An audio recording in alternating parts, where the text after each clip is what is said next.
Welcome to This Explainer. Today, we're basically doing a full autopsy on one of the most legendary disasters in human history. Over a century ago, on the night of April 14th, 1912, a magnificent ship hit an iceberg in the freezing, dark waters of the North Atlantic. But why did this modern marvel actually sink?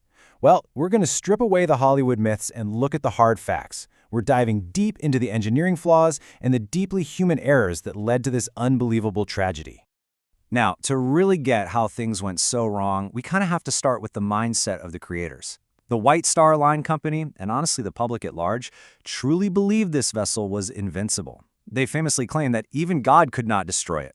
And the ultimate irony here, they actually believed their own hype. The builders were so totally convinced of its strength and unsinkability that they didn't even bother to prioritize basic safety gear, like adequate life jackets or lifeboats. That absolute certainty turned out to be a fatal illusion. And this supposed marvel of modern engineering was, tragically, little more than a paper boat against the forces of nature. And that misplaced confidence led to a seriously devastating reality: 1,500 lives lost.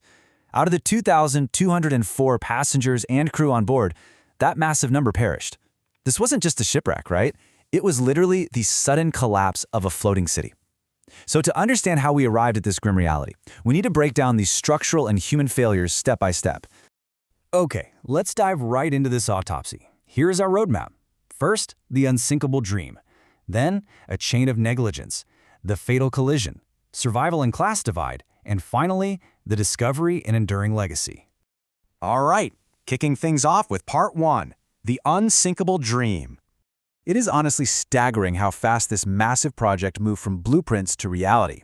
The design was just released in September 1908, and construction kicked off by March 1909.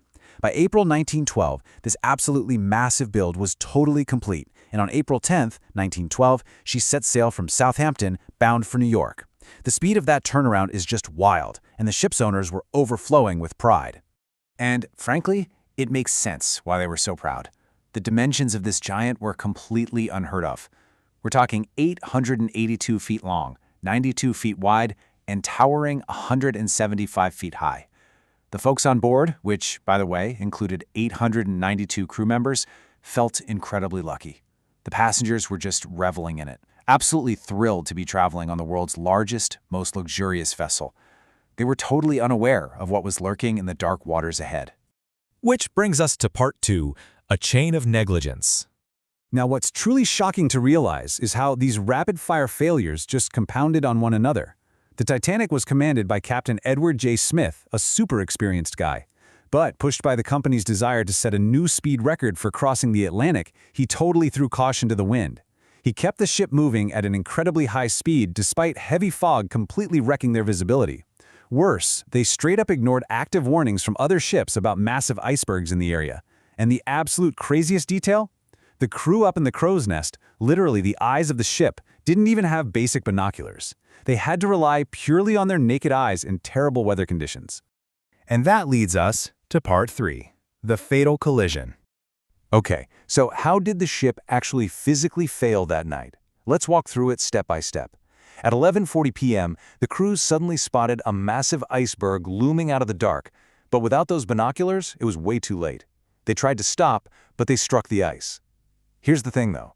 It wasn't just the ice that sank the Titanic. It was engineering negligence. The rivets holding the hull together were made of cheap, defective materials instead of high-quality steel.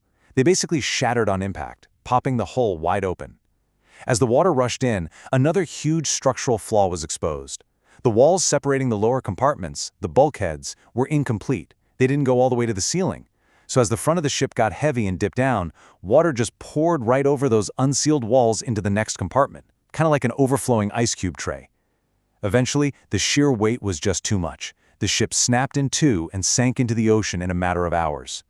And the math of the aftermath is just fatal. They needed 60 lifeboats to accommodate everyone. Instead, thanks to pure company arrogance and this weird belief that the ship was its own lifeboat, they only provided 20. Those 20 boats only managed to save 755 people. As this giant went down, nearby ships like the Frankfurt and Mount Temple either totally ignored the SOS signals or just didn't react fast enough. The Carpathia finally showed up in the morning, but by then they could only rescue the people who were already in the lifeboats. Moving right along to Part 4, Survival and the Class Divide. It's pretty staggering to look at the two men who were essentially in charge of this mess. On one hand, you've got Bruce Ismay, an executive for the ship's owners. He selfishly grabbed a spot on a lifeboat, leaving women and children behind on a sinking vessel. He saved his own skin, sure, but earned lifelong hatred and infamy for his cowardice. Then, on the flip side, you have Captain Edward J. Smith. He stayed behind, fulfilling his honorable duty, helping women and children into the boats. He went down with a ship, and today, his incredible courage is actually honored with a statue over in Lichfield, UK. But beyond those individual choices, there was a devastating, systemic class divide in who survived. The unwritten rule during the evacuation was that first-class passengers got priority, and the numbers are just heartbreaking. Out of 199 women in third class, 80 died. Now contrast that with first class, where only 4 out of 143 women died. And what makes that even more poignant is that 3 of those 4 first-class women who perished only died because they absolutely refused to leave their husbands behind. Finally, Part 5, Discovery and Enduring Legacy. For decades, the Titanic was just a ghost, lost in the pitch-black depths of the ocean. It wasn't until 73 years later, on September 1st, 1985, that a team led by Dr. Robert Ballard finally found the wreck. Sitting about 12,000 feet below the surface, discovering the actual ship finally proved the long-held mechanical theories that the giant vessel had indeed snapped in half before plunging to the ocean floor. Of course, finding the wreck completely reignited global interest, which culminated in James Cameron's 1997 cinematic juggernaut.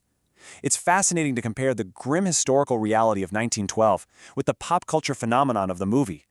The film became the very first movie to ever cross the $1 billion mark at the global box office, a record it held for 12 straight years. Plus, it swept the industry with 14 Oscar nominations, totally cementing the ship's place in modern pop culture. But, hey, the media obsession didn't actually start in 1997. Get this incredible piece of trivia. A silent film about the disaster was made just 1 month after the Titanic sank. The fact that a movie came out while the world was literally still actively grieving shows that public obsession with this story started absolutely immediately. So what does this all mean? We're going to wrap up this explainer with a final provocative thought. Statistically speaking, if you look at maritime history, there are actually far deadlier disasters out there. Yet the Titanic is the one we literally never forget. Why? Probably because it's the ultimate story of extreme wealth colliding with fatal arrogance. It's this incredibly tragic mix of class divide, real human heroism, and total cowardice, all playing out on what was supposed to be humanity's greatest triumph over nature. It really leaves you wondering, in our modern age of technological marvels, are we still capable of building our own paper boats? Thanks for joining me on this explainer. I really hope this breakdown gave you a whole new perspective on a history you thought you knew.